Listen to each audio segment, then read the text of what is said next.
Hello everyone and welcome to my YouTube channel. Today we are going to discuss about how to turn off stolen device protection without waiting on iPhone iOS 18. For example, if you have recently turned on the stolen device protection on your iPhone, now if you want to turn it off immediately, so how you can do that? For this, what you have to do, you have to simply watch this video completely. So without wasting any time, let's start the video. So first of all, what you have to do, you have to simply make sure that you are connected to proper Wi-Fi or internet connection. And after that, what you have to do next is you have to simply go to settings, and here you have to simply go to general, and after that you have to scroll it down until you find the option of transfer or reset iPhone. So here you have to simply click on reset, and you have to reset all of your network settings, and after that you have to simply go back.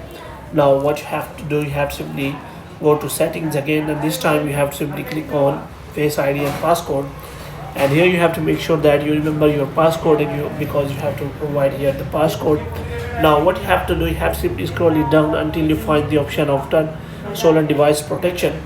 Now, so if you want to turn off stolen device protection, then here is the option available. So it always requires security delay, which means you turn off the stolen device protection, and after confirmation of face ID, you can simply see that there is a security delay required.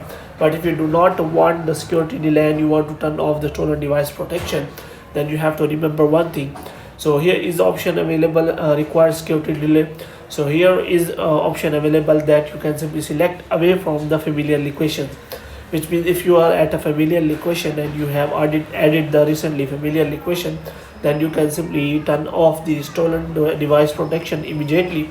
But if you select all, then it will always do for a security delay when you turn off the stolen device protection. So in this way you can simply turn off the stolen device protection without waiting. But otherwise there is no option available that you want to turn off the stolen device protection and you do not want to wait. There is no option available. So hope you have liked this video. If you get more videos like these, you can subscribe our channel.